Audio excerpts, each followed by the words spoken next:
So what are the applications of UV visible spectroscopy? Now see here, why UV visible spectroscopy is used and what its advantages. So the first application of this UV visible spectroscopy is identification of structural groups in the molecule. So some groups which are responsible for the color of molecule is identified by use of this UV visible spectrophotometry. Now see here, spectroscopic analysis of a substance is carried out using radiation of a particular wavelength and which is absorbed to the maximum extent. So this analysis by use of spectroscopy of a substance is carried out by using a radiation of a particular wavelength, and that radiation is get absorbed by the maximum extent.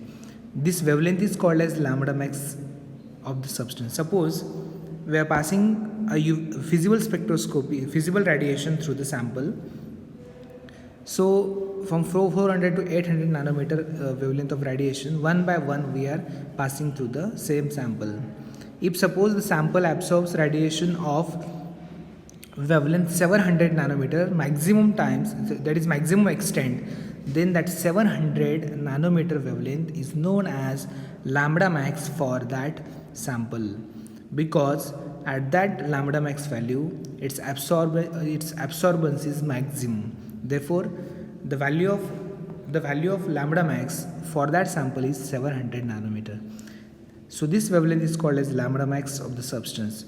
Other wavelengths, that is 200, that is 400 to 700 and 700 to 800. So other wavelengths are either not absorbed or absorbed to a minimal extent. So minimum amount of wavelengths get absorbed by that compound.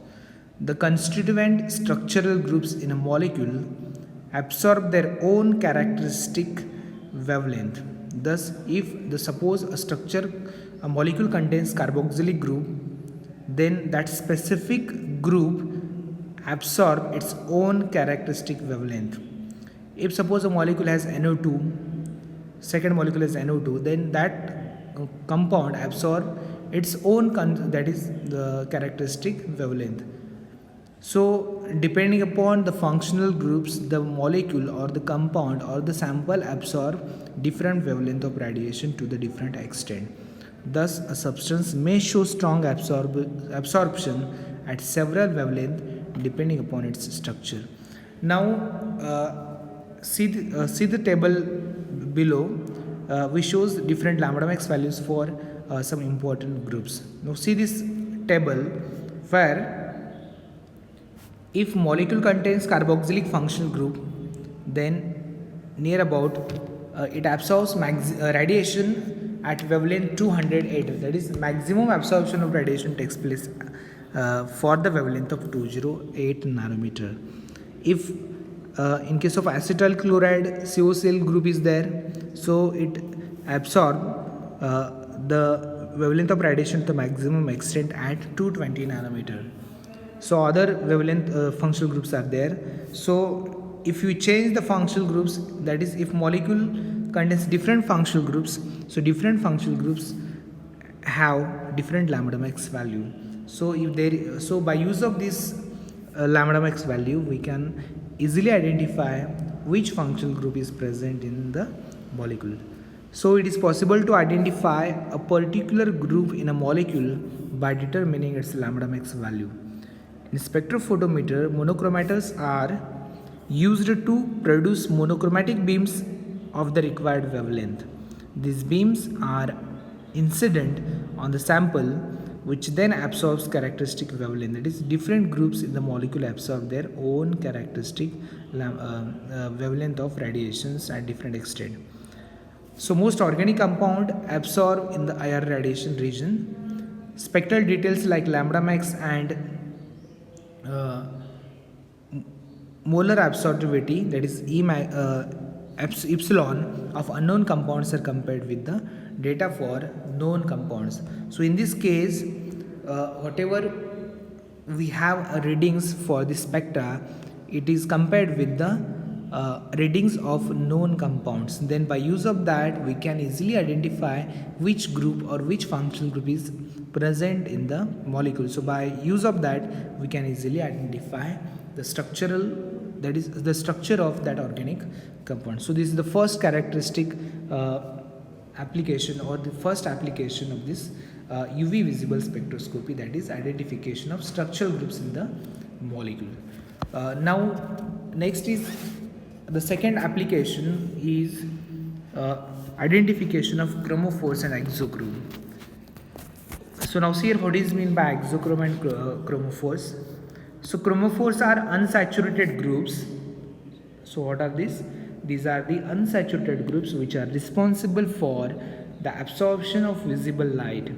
So when the molecule contains this unsaturated group, then and then only the molecule absorbs visible radiation. If there is no any unsaturated group in the molecule does not absorb these visible radiations.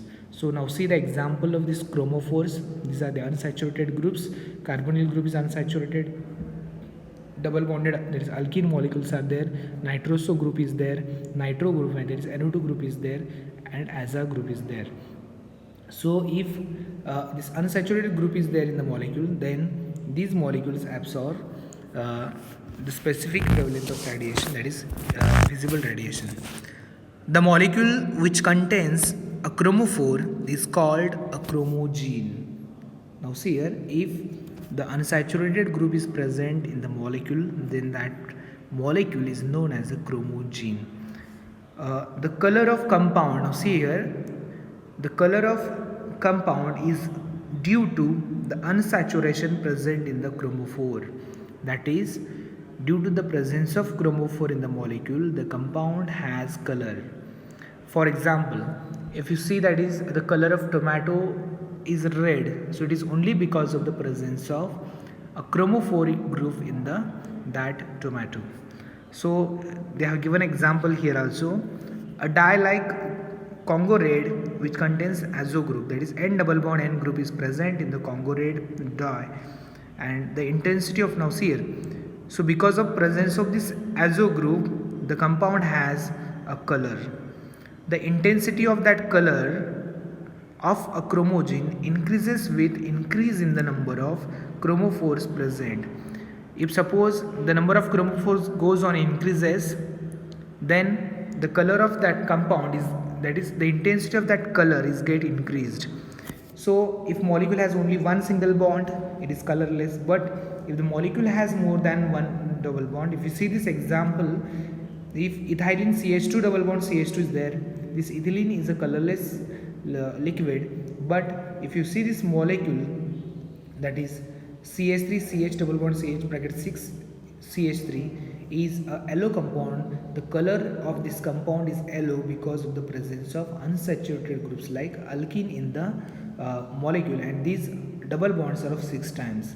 As the number of conjugated chromophores increases, means as the number of double bonds increases in the molecule, the absorption shifts to a longer wavelength. That is, longer wavelength means shorter, that is wavelength and frequency are inversely proportional. If there is a shift to the longer wavelength, means these molecules absorb frequency, that is lower frequency radiations, and that color of that molecule is get deepened.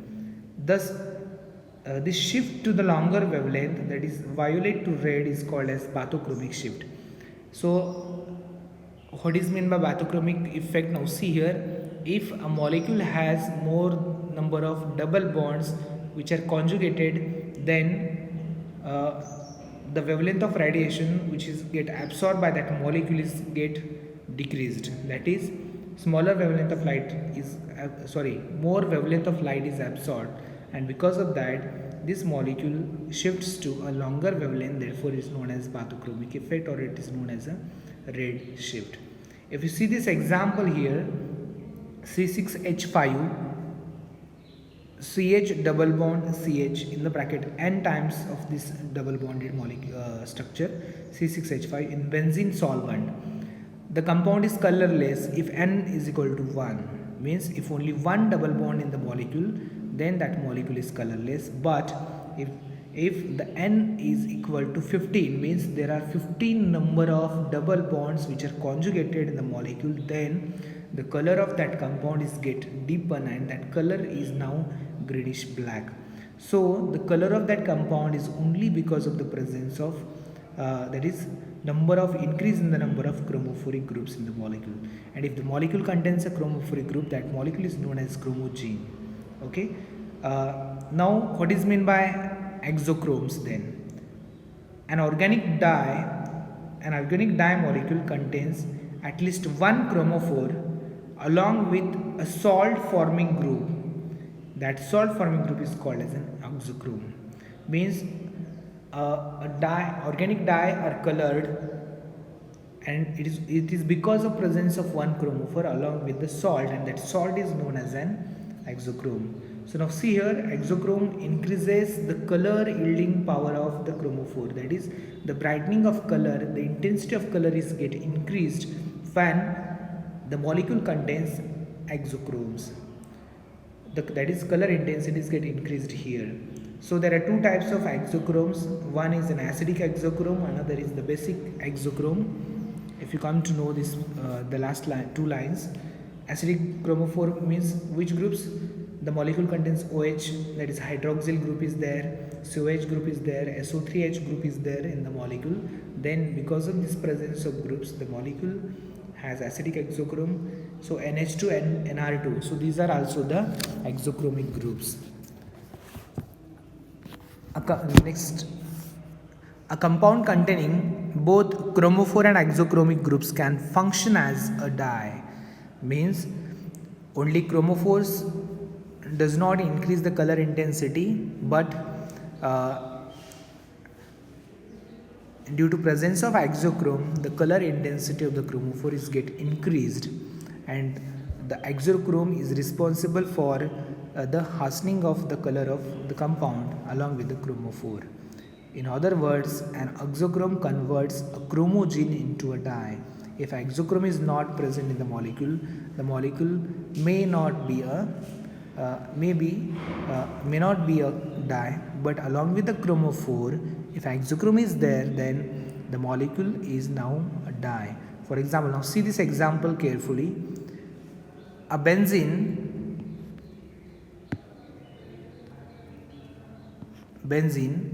is a colorless. Now see here, so you know this example, that is structure. So this is a benzene, it is colorless. But if I put the NO2 functional group on the benzene ring, that is nitrobenzene, so it becomes a pale yellow color. So the color of this NO2 group is yellow, that is yellowish. And again, if I put NH2 group into that molecule, that is para-nitroaniline, so due to presence of, so this NO2 is an unsaturated group, it is known as chromophore. So here is also the chromophore is there, and here the NH2 group is a exochromic group. Now see the color, this benzene is colorless, the NO2 group is a yellowish color, and this para-nitroaniline is a dark yellow color. So due to presence of NH2 group in this nitrobenzene molecule, the color intensity is getting increased, and due to presence of this exochrome, now the compound molecule has a color. The color of dye is greatly influenced by, now see here, why the color intensity is influenced is due to presence of the chromophores and their position in the dye. So if more the number of exochromes and chromophores in the molecule, then the color of the dye is darker. Saturated organic compounds absorb vacuum UV light below 200 nanometer. If the compound is saturated, that is carbon-carbon single bond, then that saturated compounds absorb the light below vacuum, that is at vacuum UV light 200 nanometer. Unsaturated compounds absorb the UV regions, and conjugated systems which contain chromophores absorb in the visible region. Now see here, Organic compounds which are saturated, they absorb UV radiations which are below 200 nanometer. If unsaturated group is there, okay, then that these compounds absorb UV radiations. But if along with that, if the molecule contains chromophore and exochrome, then these molecules absorb radiation in the visible region. Structural groups can be identified from their lambda max values by using this UV and visible spectra. So absorption spectrum of the unknown compound is compared with that of the known compound, and by use of that comparison we can identify the structural components or functional groups present in the molecule. If you see these tables, so if that is presence of different functional groups in the molecule has different lambda max value. So if more the double bonds in the molecule, then color intensity has also get increased. So the third that is application of this UV visible spectroscopy is identification of whether the isomers are cis or trans. If you see these two examples here, trans-cinnamic acid and cis-cinnamic acid, in case of this trans-cinnamic acid, the lambda max is near about 272 nanometer. If it is cis, then lambda max value is lower than the trans molecule. So cis and trans isomers of compound can be identified using UV visible spectrophotometry. The trans isomers of a compound absorb longer wavelength than cis isomer. That is, these trans isomers absorb radiations of longer wavelength. Now see, 272 is a longer wavelength than the 268 nanometer. So the presence of groups on the trans position, if you see here, the lone pair of electrons are present on the oxygen. So these are easily conjugated with the groups which are trans to the OH group. So in this case, OH and COH are on the same side, that is conjugation of electron is get justly decreased. But in case of trans molecule, the conjugation of electron is maximum. Therefore, the absorption of radiation takes place to the longer wavelength of radiation. So this is what the application of UV visible spectrophotometry. We can identify the structural groups by comparing with the known compounds. We can easily identify which groups are present, whether the molecule has chromophores or exochromes can be identified by use of this spectrophotometry. So we can differentiate cis and trans isomers by use of this spectra. So trans has more, that is, the trans absorbs radiation of longer wavelength than the cis isomers. So by use of these values of the UV and visible spectra, we can easily identify the organic compounds. Thank you.